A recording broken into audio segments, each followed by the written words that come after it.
शरद पवार यांच्या राष्ट्रवादीचे प्रवक्ते विकास लवांडेंवरती शाईफेक, संग्राम भंडारे आणि गोरक्षकांचं कृत्य, वारकरी संप्रदायातल्या घुसखोरीच्या वक्तव्यावरून वाद चिघळला. निदा खानच्या प्रकरणी एमआयएमचे नेते इम्तियाज जलील आणि मतीन पटेल यांची एसआयटी चौकशी करा. संजय शिरसाट यांचं मुख्यमंत्र्यांना पत्र, तर निदा खानची सलग दुसऱ्या दिवशी चौकशी.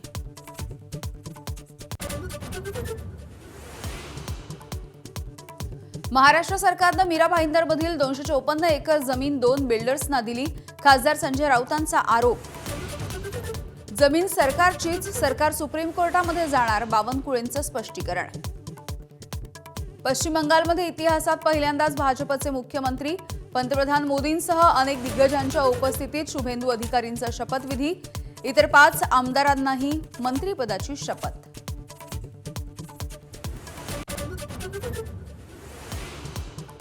तमिळनाडूमध्ये नव्या सरकारबाबत सस्पेन्स कायम.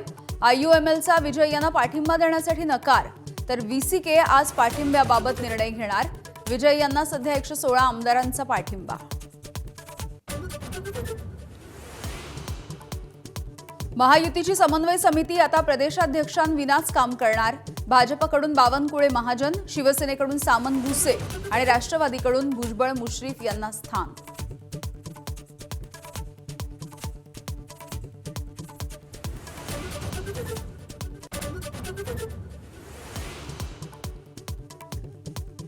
नमस्कार, मी यामिनी दळवी. बुलेटिनमध्ये तुम्हा सगळ्यांचं स्वागत. आपण बघताय टी टाइम न्यूज.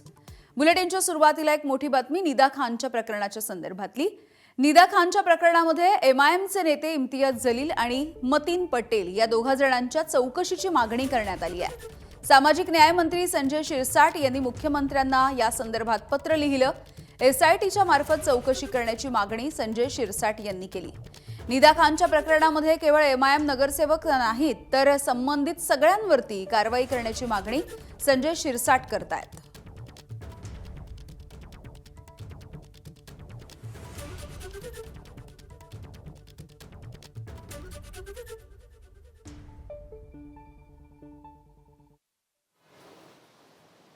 तो असरुद्दीन ओवैसी तो आज संभाजीनगरमध्ये आला. म्हणजे एकाला वाचवण्यासाठी दुसरा कसा धडपड करतो हे तुम्हाला पाहायला मिळतं. तो ओवैसी येणार, काहीतरी बोलणार, परंतु एक निश्चित आहे, माननीय मुख्यमंत्र्यांनी अत्यंत कठोर भूमिका यात घेतलेली आहे. त्यांनी सांगितलंय की एक आरोपी एमआयएमचा जो पकडला गेला नगरसेवक तो आरोपी आहेच आहे, परंतु त्याच्याबरोबर इतर जे काय आहे त्याला सुद्धा अटक केली जाईल. या प्रकरणाची एसआयटी चौकशी झाली पाहिजे. याला राजकीय स्वरूप देऊ नका, कृपया करू. हा जो प्रकार आहे हा अत्यंत गंभीरपणे घेण्याचा प्रकार आहे.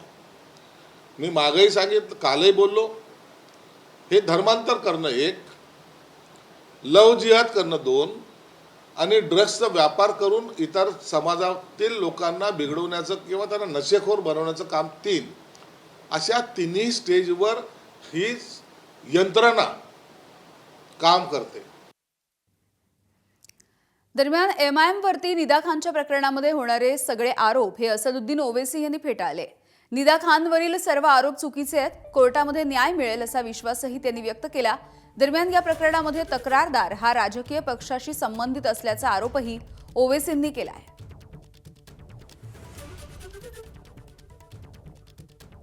हमको पूरा यकीन है कि अदालत इंसाफ करेगा इंशाअल्लाह, और ये इस बच्ची को बेकसूर करार देगा.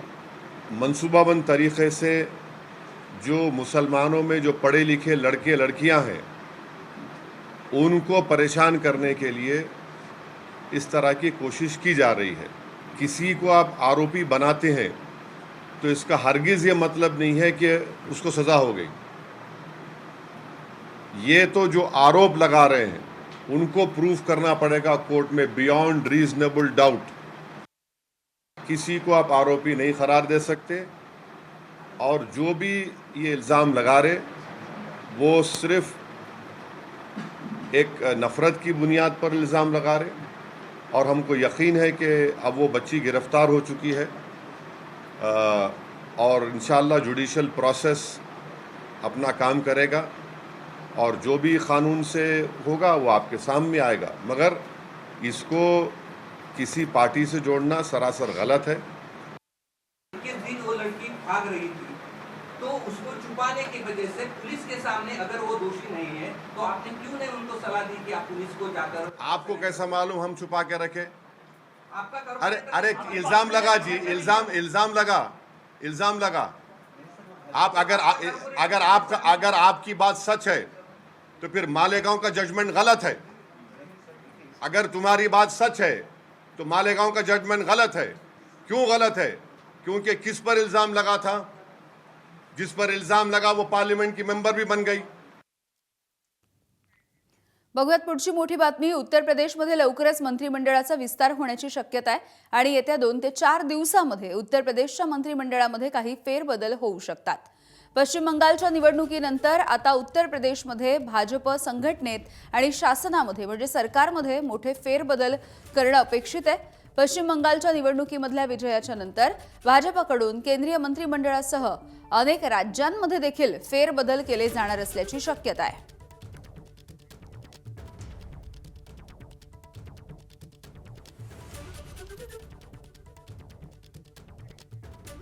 पुढची बातमी बघूयात। शरद पवार यांच्या राष्ट्रवादी काँग्रेसचे नेते विकास लवांडे यांच्यावरती जीवघेणा हल्ला करत शाईफेक केल्याची घटना घडली।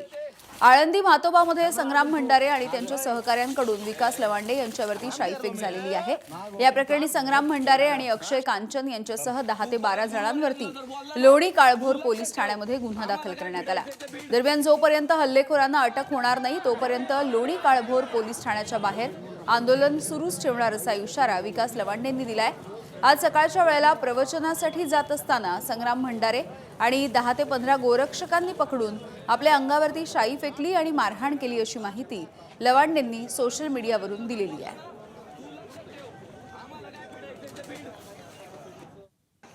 आमचे आई बाप ते आमचं सर्वस्व पूर्ण वेळ सामाजिक काम करतो।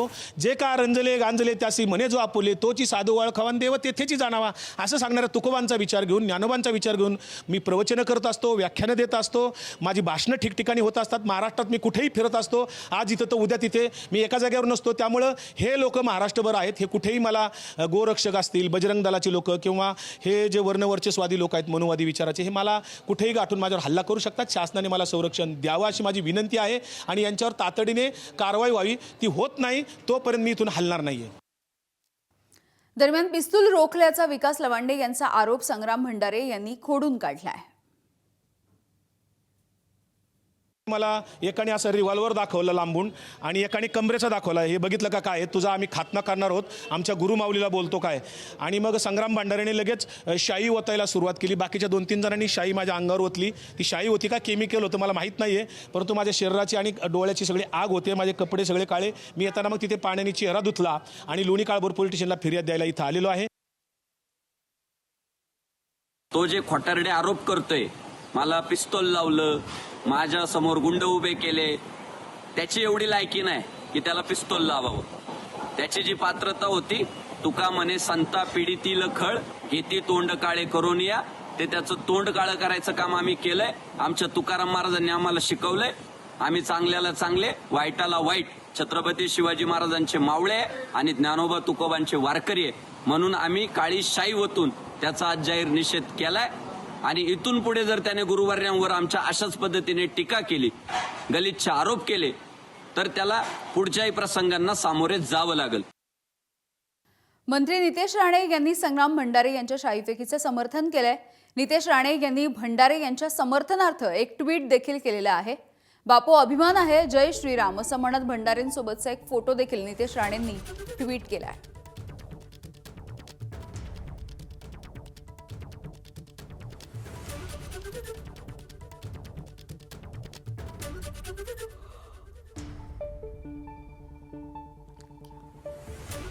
अगर आमच्या साधू संतांवर अगर अशा पद्धतीने कोण खालच्या दर्जाची टीका करण्याची हिंमत होत असेल तर असे कार्यक्रम अपेक्षितच आहेत। शेवटी हिंदुत्वादी विचाराचे आम्ही सगळेजण लोक आहोत।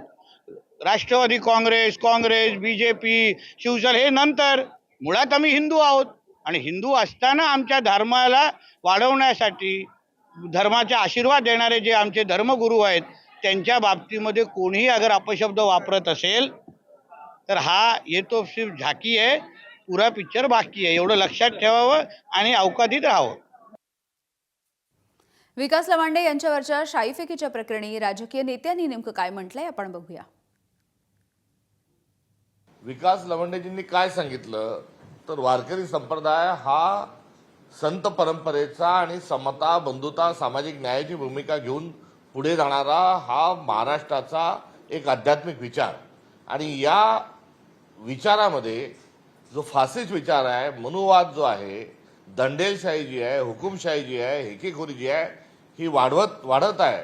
आणि या संदर्भामध्ये त्यांनी व्यक्त केलेली जी चिंता होती ती तंतोतंत खरी असल्याचीच आज पुरावा या घटनेच्या अनुषंगाने मिळाला आहे. जे विधान लवांडेजींनी केलं होतं हे तंतोतंत खरं आहे, आणि वारकरी संप्रदाय हा हिंसेचा आणि अशा विचित्र नाही, विकृत प्रकरणाची आणि विकृत कारस्थान करणारा माणूस हा दूरपर्यंत वारकरी संप्रदायाचा असू शकत नाही. या घटनेचा आम्ही तीव्र शब्दात निषेध करतो. विकास लवंडे हे योग्य भूमिका मांडतायत, कारण आज वारकऱ्यांच्या नावाखाली भारतीय जनता पार्टीचं लांगुल चालन करणारे अनेक वारकरी घुसलेले आहेत. वारकरी धर्म काय सांगतो? राजकीय पक्षाचा प्रचार सांगतो. प्रतिगामी विचाराचे हे सत्यता शरद पवार साहेबांनी मांडलेली आहे. मला असं वाटतं अशा पद्धतीनं जो कोणी लवंडेवर शाही फेकली असेल हे केलं त्याच्यावर सुद्धा कारवाई केली. विचारानं सामना करा ना. वारकरी विचार असं शाही फेकवायचं सांगतो का? नाही, असं होतं कामा नये. कारण असे प्रकार झाले तर मग कोणी त्यांना काम करणं अवघड होऊन जाईल. त्याच्यामुळे हे प्रकार घडता कामा नये असं मला वाटतं. नाही, असं होतं कामा नये. कारण असे प्रकार झाले तर मग कोणी त्यांना काम करणं अवघड होऊन जाईल. त्याच्यामुळे हे प्रकार घडता कामा नये असं मला वाटतं. आणि याच प्रकरणामधली मोठी बातमी आहे, शाईफेकीच्या नंतर आता विकास लवांडे यांच्यावरती दुग्धाभिषेक केला जात असल्याचं चित्र बघायला मिळतंय. आज सकाळी विकास लवांडे यांच्यावरती शाईफेक करण्यात आली, मात्र त्यानंतर त्यांनी पोलीस ठाण्याच्या बाहेर आंदोलन सुरू केलेलं होतं. आता विकास लवांडे यांच्यावरती राष्ट्रवादी शरद पवार यांच्या कार्यकर्त्यांनी दुग्धाभिषेक केलेला आहे.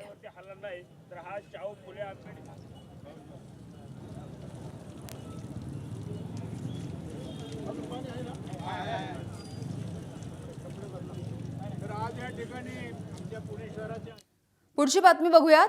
रयत शिक्षण संस्थेच्या अध्यक्षपदी शरद पवार यांची पुन्हा एकदा निवड झाली आहे. त्यामुळे 2026 ते 2029 या 3 वर्षांच्या कालावधीसाठी शरद पवार आता अध्यक्ष राहणार आहेत. अध्यक्षपदाच्या निवडीच्या दरम्यान अध्यक्षपदासाठी एकच अर्ज आल्यामुळे शरद पवार यांची ही बिनविरोध निवड झालेली आहे.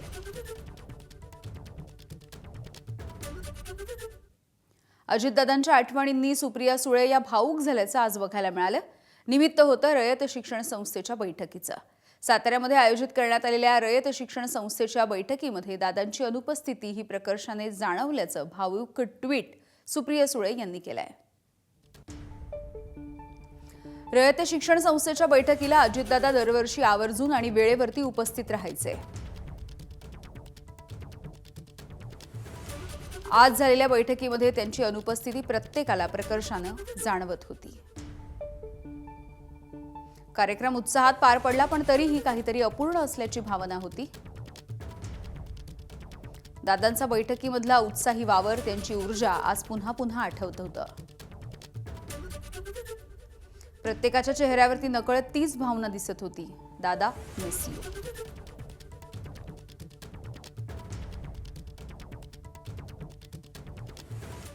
आणि यानंतर थेट जाऊयात, रोहित पवार बोलतायत. तर हे शोभणारं नाही, आपल्या महाराष्ट्र धर्माला शोभणारं नाही आणि वारकरी संप्रदायाला शोभणारं नाही. खरं तर वारकरी संप्रदायामध्ये असणारे सर्व मान्यवर, महाराज, हबप आणि सामान्य लोकांना मला विचारायचं आहे की जे खरे वारकरी संप्रदायाचे लोक असतात, जे खऱ्या अर्थाने संतांचा विचार पुढे घेऊन जाणारे लोक असतात, अशा खालच्या लेवलला शिव्या देत असतात का हो? कधी एवढं चिडतात का? बंदुक्या दाखवतात का? बंदुक्या घेऊन फिरतात का? मग अशा पद्धतीने ही लोक जर घुसखोरी करत असतील आणि लोकांना धमकवत असतील तर हे शोभणारं नाही. आणि हा कोणी जो भोंदू लागला ना, त्याला मला विचारायचं आहे की त्याचे जे गुरु आहेत त्यांनी जी आळंदीमध्ये आणि नागपूरमध्ये शाळा काढली आहे, बहुजन समाजाच्या मुलामुलींना त्या शाळेमध्ये शिकवलं जातं का? प्रवेश आहे का? या भोंदूबाबांनी सांगावं. त्याच्याचबरोबर तुम्ही महात्मा फुले असतील, क्रांतीज्योती सावित्रीबाई फुले असतील, ज्याच्यासाठी लढल्या की सामान्य लोकांना, सर्वसामान्य लोकांना, बहुजन समाजाच्या मुलामुलींना शिक्षण मिळावं आणि मग आजच्या काळामध्ये बहुजन समाजाला शाळेत तिथं जाऊन दिलं जात नसेल आणि याला तू गुरु मानत असतील आणि इथं येऊन आम्हाला शिकवत असतील, हे महाराष्ट्राच्या विचाराला परवडणारं नाही, शोभणारं नाही. आम्ही या गोष्टीचा निषेध करतो आणि विकास भाऊंच्या पाठीमागे त्या ठिकाणी भक्कमपणे. आणि त्याच्याचबरोबर हे मध्य प्रदेशचे जे बोंधूबाबा आले होते, बागेश्वर महाराज, इथं येऊन जेव्हा छत्रपती शिवाजी महाराज म्हणून बोलले होते, तुकोबारायांबरोबर बोलले होते, तर माऊली महाराजांबद्दल पण बोललं गेलं होतं. हा झोपला होता का दाढीची केस उपटत बसला होता का गवत उपटत बसला होता? त्यामुळे उगाच शहाणपण दाखवण्यासाठी, कुठेतरी बातमी मोठी होण्यासाठी आणि हे प्रतिगामी विचाराचं जे कोणी नेते असतील त्यांच्याकडनं बक्षीस मिळवण्यासाठी असं जर वागत असतील तर हे योग्य नाही, बरं नाही.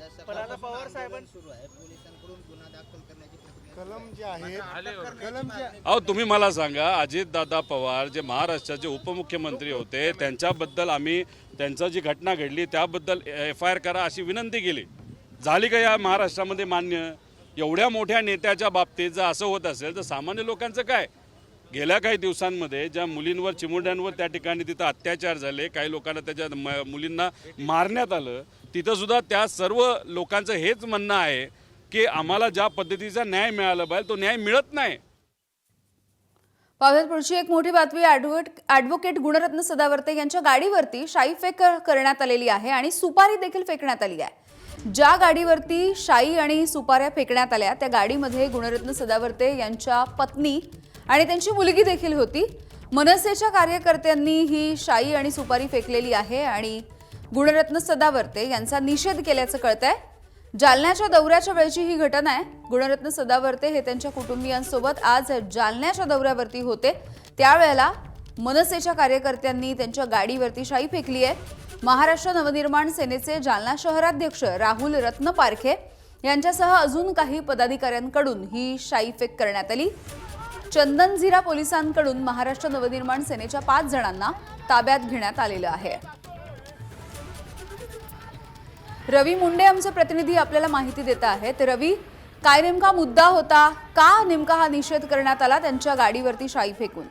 यामिनी आपण पाहिलं की काही दिवसापूर्वी मराठी अमराठी मुद्द्यावरती राज ठाकरे आणि गुणरत्न सदावर्ते यांच्यावरती बरेच वाकयुद्ध रंगलेलं होतं आणि त्याचाच कुठेतरी राग या मनसे कार्यकर्त्यांनी धरलेला होता. आणि आज गुणरत्न सदावर्ते हे जालना दौऱ्यावर होते आणि शहरातली विशाल कॉर्नर या ठिकाणी या पदाधिकाऱ्यांनी सुपाऱ्या फेकून आणि शाई फेकून राज ठाकरे यांच्या विरोधात गुणरत्न सदावर्ते यांनी केलेल्या वक्तव्याचा अशा प्रकारे निषेध केलेला आहे.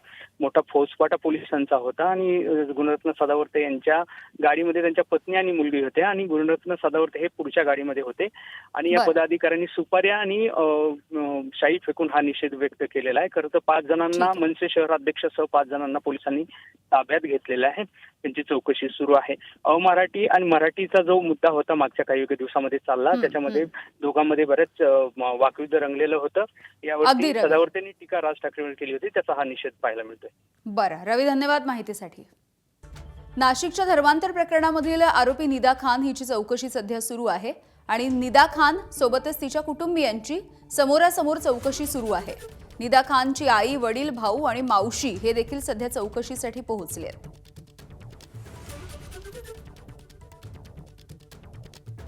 अशोक खरातला 14 दिवसांची न्यायालयीन कोठडी सुनावण्यात आली. शिर्डीमधल्या जमीन गैरव्यवहाराच्या प्रकरणामध्ये खरातला न्यायालयीन कोठडी. नाशिकच्या TCS कंपनीमधल्या धर्मांतर प्रकरणामधील आरोपी निदा खानची सलग दुसऱ्या दिवशी चौकशी. महिलांना बुरखा घालण्यासाठी प्रवृत्त करणं, नमाज आणि कलमा पठणाचं प्रशिक्षण कसं दिलं या सगळ्याची SIT चौकशी करणार आहे.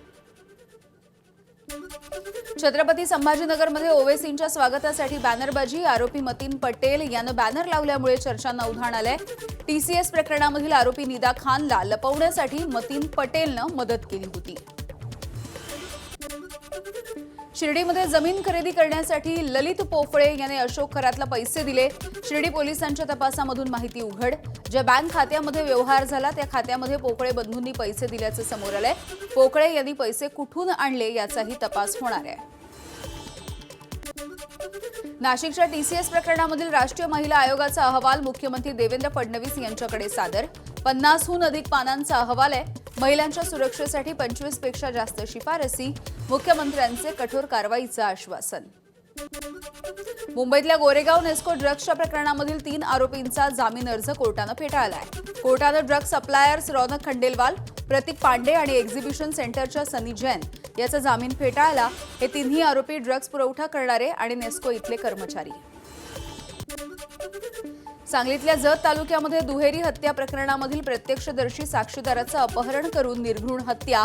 पोलिसांनी मुख्य 3 आरोपींना अवघ्या 12 तासांच्या आत अटक केली आहे. शिवसेनेचे युवा सेना कवठे महांकाळ शहर प्रमुख हर्षद पैलवान यांचा देखील अटकेमधल्या आरोपींमध्ये समावेश आहे. 2 आरोपी सध्या फरार आहेत. पोलिसांकडून शोध सुरू. बुलडाण्यामध्ये पोलिसांची कर्णकर्कश आवाज करणाऱ्या बुलेटवरती कारवाई. 25 पेक्षा जास्त बुलेट पोलिसांनी जप्त केल्या. नियमांचं उल्लंघन केल्यामुळे दंडाची कारवाई. छत्रपती संभाजीनगर शहरामध्ये चेन स्नॅचिंगच्या घटनांमध्ये वाढ झाली आहे. भर दिवसा दुचाकीवरून आलेल्या 2 चोरट्यांनी महिलेच्या गळ्यामधील सोन्याचं मणिगंठन हे हिसकावून नेलं आणि या प्रकरणी चिकलठाणा पोलीस ठाण्यामध्ये गुन्हा दाखल. चोरट्यांचा सीसीटीव्हीच्या माध्यमातून शोध सुरू आहे. आणि यानंतर एक मोठी बातमी आहे. उत्तर प्रदेशामध्ये योगी सरकारकडून प्रशासनाला नवा प्रोटोकॉल जारी करण्यात आलाय. सर्व लोकप्रतिनिधींना, प्रशासकीय अधिकाऱ्यांना अभिवादन करणं बंधनकारक करण्यात आलं. खुर्चीवरून उठून प्रशासकीय अधिकाऱ्यांनी लोकप्रतिनिधींचं स्वागत करावं, त्यांना वंदन करावं. तसंच खासदार आमदारांनी फोन केला तर फोन उचलणं हे देखील अधिकाऱ्यांसाठी बंधनकारक असणार आहे. जर शासकीय निर्देशांचं पालन केलं नाही तर कारवाई देखील केली जाणार आहे. नोकरशाहीवरती योगींचे लोकप्रतिनिधी नाराज असल्याच्या चर्चा रंगलेल्या असताना हा नवीन प्रोटोकॉल सध्या उत्तर प्रदेशमध्ये जारी होतोय.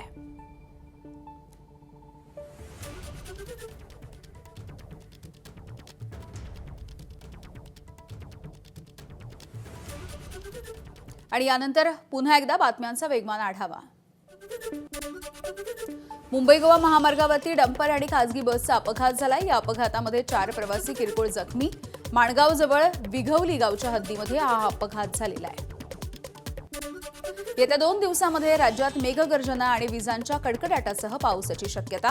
बुलढाणा, अमरावती, यवतमाळ आणि चंद्रपूर जिल्ह्यांना ऑरेंज अलर्ट देखील जारी. कोकणामध्ये उष्ण आणि दमट हवामान राहील, हवामान खात्याचा अंदाज आहे. अवकाळी पावसानं हिंगोली जिल्ह्यामधल्या पिकांचं नुकसान झालंय. हळद, कांदा, भुईमुगासह आंब्याच्या बागांना देखील याचा फटका बसलाय. शेतामध्ये वाळवण्यासाठी ठेवलेली हळद ही पावसामध्ये भिजली आणि शेतकऱ्याचं आर्थिक नुकसान झालंय. बुलढाणा जिल्ह्यामधल्या अनेक भागामध्ये मध्यरात्रीच्या नंतर वादळी वाऱ्यासह जोरदार पाऊस. जिल्ह्यामधील संग्रामपूर, शेगाव, नांदुरा, खामगाव, लोणार, मेहकर या तालुक्यांमध्ये पाऊस झालाय. आज सकाळी देखील लोणार भागामध्ये पाऊस आहे. अवकाळीचा शेती पिकांना फटका बसेल. वाशिम जिल्ह्यामध्ये अनेक भागात अवकाळी पावसाचं थैमान. सलग 4थ्या दिवशी झालेल्या वादळी वारा आणि पावसामुळे वातावरणामध्ये काहीसा गारवा. नागरिकांना उकाड्यापासून दिलासा.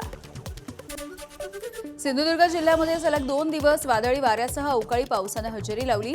दोडामार्ग तालुक्यामधल्या तिलारी खोऱ्यामध्ये असलेल्या शेती पिकांचं मोठं नुकसान झालंय. पावसामुळे केळी बागा पूर्णपणे उद्ध्वस्त झाल्यामुळे शेतकरी हवालदिल. हिंगोली शहरामध्ये सलग 2ऱ्या दिवशी अवकाळी पावसाची हजेरी. हळद, कांदा, आंबा आणि भाजीपाला पिकांचं नुकसान. उकाड्यामुळे त्रस्त असलेल्या हिंगोलीकरांना दिलासा. गोंदिया जिल्ह्यामध्ये अवकाळी पावसामुळे मका उत्पादक शेतकऱ्यांना मोठा फटका बसलाय. कापून झालेल्या मक्याचं पीक अवकाळी पावसामुळे भिजून खराब होण्याची भीती आहे. महामार्गावरती मका वाळवण्यासाठी ठेवण्यात आला. सरकारने लवकरच मका खरेदी केंद्र सुरू करून दिलासा देण्याची शेतकऱ्यांची मागणी. महाड तालुक्यामधल्या अवकाळी पावसानं शेतकऱ्यांचं मोठं नुकसान केलंय.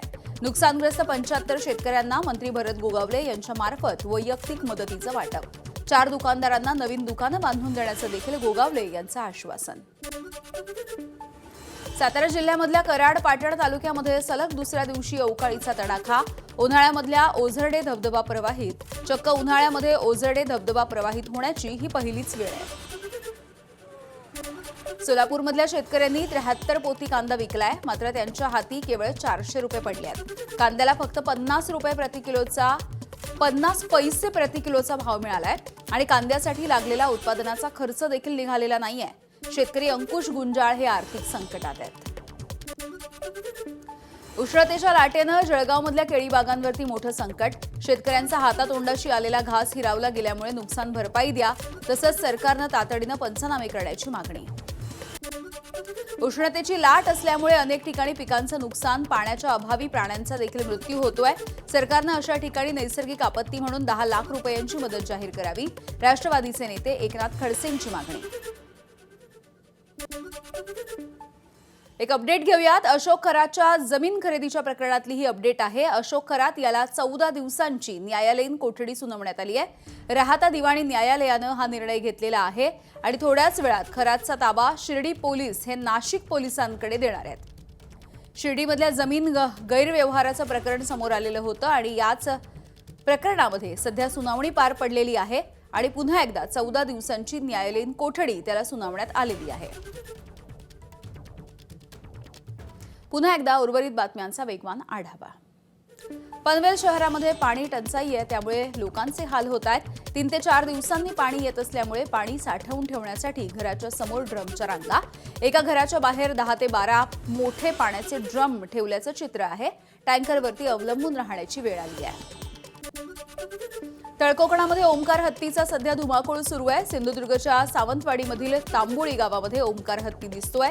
हत्तीचा भात शेती, नारळ आणि सुपारीच्या बागांमध्ये वावर, त्यामुळे शेतकऱ्यांची चिंता वाढली. शेतीचं नुकसान टाळण्यासाठी वन विभाग सतर्क. यवतमाळमध्ये कत्तलीसाठी जाणाऱ्या 58 गोवंशीय बैलांची सुटका. वडकी पोलिसांनी ही कारवाई केली. 41,60,000 रुपयांचा मुद्देमाल जप्त, 3 आरोपींना अटक. पुण्यामधून विमान प्रवास करणाऱ्या प्रवाशांच्या संख्येमध्ये वाढ झाली. पुण्यामधून दैनंदिन विमान प्रवाशांची संख्या ही 18,000च्या घरात आहे. आधी दररोज 15,000 प्रवासी हे विमान प्रवास करत होते. एक मोठी बातमी आहे कोकणातली. रत्नागिरी शहरामध्ये सध्या मोठं धुळीचं वादळ आल्याचं चित्र आहे. मागच्या 10 मिनिटांपासून हे वादळ या ठिकाणी घोंगावतंय आणि अर्थातच या सोसाट्याचा वारा आणि वादळाची ही परिस्थिती यामुळे काही ठिकाणी झाडं देखील कोसळलेली आहेत. जनजीवन काहीसं ठप्प झालेलं आहे. अचानकपणे घराबाहेर पडणं देखील मुश्किल झालेलं आहे. रत्नागिरीमधली काही दृश्य आता आपल्या हाती येत आहेत. अशाच पद्धतीने काही दिवसांपूर्वी डोंबिवली आणि कल्याणमध्ये देखील आपल्याला हे चित्र बघायला मिळालं होतं. तर रत्नागिरीमध्ये सध्या धुळीचं हे वादळ आल्याची दृश्य कॅमेऱ्यात कैद झालेली आहेत.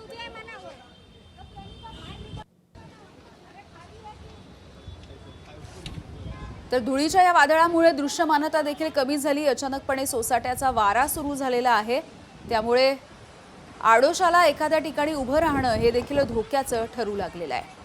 अनेक ठिकाणी या सोसाट्याच्या वाऱ्यामुळे झाडं देखील कोसळल्याच्या घटना घडल्या.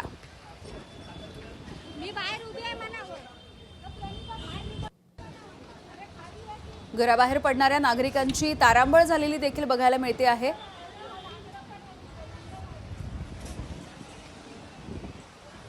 पुन्हा एकदा उर्वरित बातम्यांचा वेगवान आढावा घेऊया. मध्य रेल्वेच्या माटुंगा मुलुंड जलद मार्गावरती उद्या सकाळी 11:05 ते दुपारी 3:45 या कालावधीमध्ये मेगा ब्लॉक असेल. तर ट्रान्स हार्बर मार्गावरती ठाणे आणि वाशी या स्थानकांच्या दरम्यान सकाळी 11:10 ते दुपारी 4:10 ब्लॉक आहे. सोलापूरच्या अकलूजमध्ये मायलेक एकाच वेळेला 10वी पास झालेले आहेत. लक्ष्मी क्षीरसागरनं 500 पैकी 411 गुण मिळवून उत्तीर्ण ती झालेली आहे. तर तिची आई पूजा क्षीरसागर यांनी वयाच्या 37व्या वर्षी 10वीची परीक्षा दिली आहे. 500 पैकी 218 गुण त्यांना मिळाले आहेत.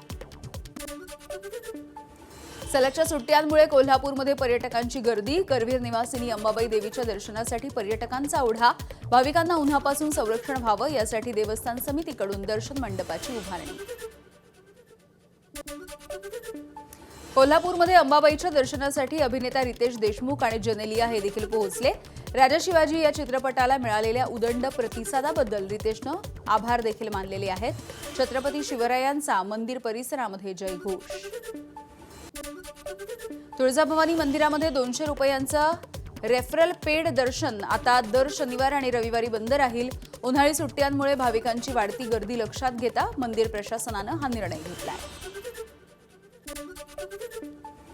द महाराष्ट्र फाईल्स या चित्रपटाचा म्युझिक लॉन्च सोहळा संपन्न झालेला आहे.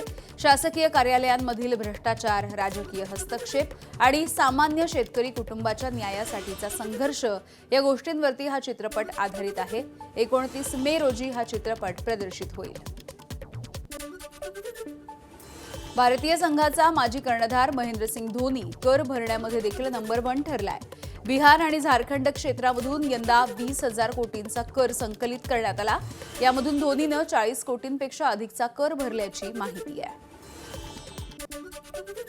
पुण्यामधील टिळक रोडवरती सचिन तेंडुलकरनं दुचाकीवरून जाणाऱ्या तरुणाला हाक मारली. सचिननं तरुणाला विचारलं, हेल्मेट कुठे आहे? हेल्मेट नाही तर गाडी सावकाश चालव असं म्हणत सचिनची गाडी पुढे निघून गेली. सचिन सोबत सेल्फी घेतलेला फोटो या मुलाचा सध्या व्हायरल होतोय. पश्चिम बंगालच्या मुख्यमंत्रीपदी शुभेंदू अधिकारी हे शपथबद्ध झाले. शुभेंदू अधिकारी पश्चिम बंगालमधले भाजपचे पहिले मुख्यमंत्री आहेत. मुख्यमंत्री शुभेंदू अधिकारी यांच्यासह 5 मंत्र्यांनी मंत्रिपदाची शपथ घेतली आहे. दिलीप घोष, अग्निमित्रा पॉल, अशोक कीर्तनिया, खुदिराम टुडू आणि निसिथ प्रामाणिक हे शपथबद्ध. शुभेंदू अधिकारी यांच्या मुख्यमंत्री पदाच्या शपथविधीसाठी भाजप शासित राज्यांच्या मुख्यमंत्र्यांची हजेरी.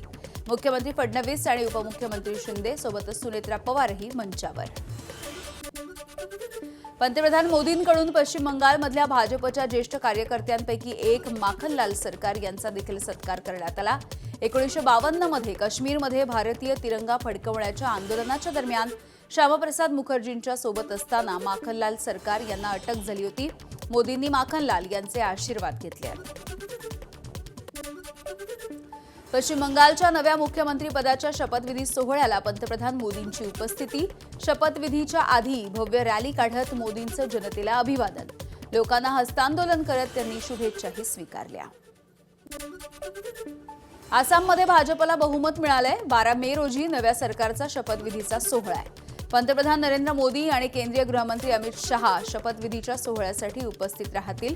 पर्यवेक्षक जे.पी. नड्डा आज गुवाहाटीमध्ये जाणार आहेत. मुख्यमंत्रीपदासाठी हेमंता बिस्वा शर्मा यांचं नाव आघाडीवर.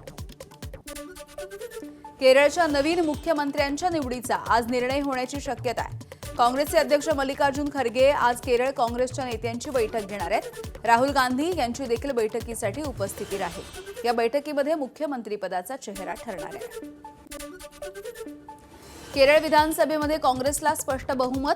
मात्र केरळचा मुख्यमंत्री नेमका कोण होणार यावरून आता काँग्रेसमधल्या इच्छुकांमध्ये पोस्टर वॉर सुरू झालंय. केसी वेणुगोपाल समर्थकांनी केरळला केसी हवे असल्याचे बॅनर लावलेत, तर सतीशन यांच्या समर्थकांनी देखील त्यांचे बॅनर लावलेले आहेत. तमिळनाडूमध्ये IUMLच्या नंतर आता AMMK यांनी देखील टीव्हीकेला साथ न देण्याचा निर्णय घेतलाय. AMMK यांचे नेते TTV दिनकरन यांनी राज्यपालांची भेट घेतली आहे. पक्षामधील एक आमदार संपर्कात नाही आणि त्यांनी पक्ष बदलला असल्याचा संशय त्यांनी व्यक्त केला. तमिळनाडूमधल्या घडामोडींच्या पार्श्वभूमीवरती राहुल गांधी हे आज चेन्नईला जाणार होते. मात्र त्यांचा चेन्नईचा दौरा रद्द झालाय. काँग्रेसचं टीव्हीकेला समर्थन. अभिनेते विजय यांचा शपथविधीच्या सोहळ्याचा सस्पेन्स अजूनही कायम. तमिळनाडूमधल्या राजकीय घडामोडींच्या पार्श्वभूमीवरती काँग्रेसची सावध भूमिका. काँग्रेसनं आपल्या 5 आमदारांना बंगळुरूला नेल्याची माहिती सूत्रांनी दिली आहे. फोडाफोडीच्या भीतीनं काँग्रेसनं आपल्या आमदारांना सुरक्षित स्थळी नेल्याची ही माहिती आहे. बिहारच्या कटिहार रेल्वे स्थानकावरती प्रवाशांच्या आरोग्याशी खेळ. काकड्यांना हिरवा रंग देऊन विकण्याचा प्रकार सध्या समोर आलाय. हा व्हिडिओ सोशल मीडियावरती देखील व्हायरल होताना दिसतोय. शिळ्या काकड्या ताज्या दिसाव्यात म्हणून महिला विक्रेत्या या काकड्या कृत्रिम हिरव्या रंगामध्ये बुडवतायत.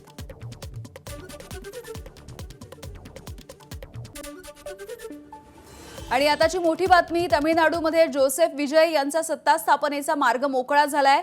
VCKनं अखेर TVKला आता पाठिंबा दिलेला आहे आणि VCKच्या पाठिंब्याचा पत्र TVKच्या नेत्यानं दाखवल्याची देखील माहिती मिळतेय. एकीकडे विजय यांचं नाव मुख्यमंत्री पदासाठी समोर येतं आहे. मात्र सत्ता स्थापनेच्या संदर्भात आता हा मार्ग काहीसा मोकळा झालेला दिसतोय. 118ची मॅजिक फिगर गाठण्यामध्ये त्यांना यश येतं का हे बघणं महत्त्वाचं ठरणार आहे. सध्या 116 आमदारांचं पाठबळ त्यांच्या पाठीशी आहे.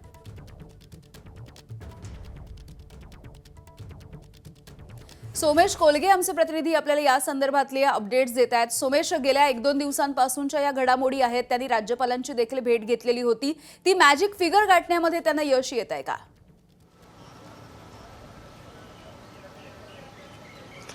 काल जे राज्यभवनातून आपल्याला माहिती मिळाली होती त्यानुसार साधारणपणे विजय यांच्याकडे 116 आमदारांचा पाठिंबा होता. त्यांना अजूनही 2 आमदार कमी पडतायत त्यांचं बहुमत दाखवण्यासाठी म्हणून. आणि त्या दरम्यान आता आपण पाहतोय की VCKने एक नवं पत्र दिलेलं आहे पाठिंब्याचं विजय यांच्या TVK या पक्षाला. परंतु यामध्ये पुन्हा आणखीन एक मेख अशी आहे की आपल्याला आठवत असेल की कालच अंबा मक्कल मुन्नेत्रा कळगम हा जो AMMK पक्ष आहे त्यांच्या एकमेव आमदाराच्या पाठिंब्याचं पत्र देखील अशा प्रकारे VCKला देण्यात आलं होतं आणि नंतर त्यांनी परस्पर तो पाठिंबा अण्णा द्रमुकला जाहीर केला. त्यामुळे जोपर्यंत VCK आपल्या पाठिंब्याचं पत्र हे राजभवनाकडे सुपूर्द करत नाही किंवा त्यांनी दिलेलं पत्र घेऊन विजय ते राजभवनाकडे राज्यपालांकडे सुपूर्द करत नाही तोपर्यंत राज्यपालांसमोर कागदोपत्री पुरावा आलेला आहे की आता विजय यांच्याकडे बहुमत आहे आणि त्यांना आपण निमंत्रण दिलं पाहिजे. हा कागदोपत्री पुरावा तोपर्यंत राजभवनात किंवा लोकभवनात पोहोचत नाही राज्यपालांच्या कार्यालयात तोपर्यंत त्याला तसा अर्थ नाहीये. त्यामुळे आता जरी VCK यांनी पाठिंबा जाहीर केला असला तरी TVK विजय यांचा सत्ता स्थापनेचा मार्ग मोकळा झालाय. पण ज्या कागदोपत्री फॉर्मॅलिटी आहेत त्या पूर्ण कराव्या लागतील आणि आज संध्याकाळी राज्यपाल केरळला जाणार आहेत. त्यामुळे राज्यपाल राजेंद्र आर्लेकर हे केरळला जाण्याच्या पूर्वी तमिळनाडूमध्ये त्यांच्या कार्यालयात या फॉर्मॅलिटीज औपचारिकता पूर्ण कराव्या लागतील. अगदी सोमेश, धन्यवाद सविस्तर माहितीसाठी.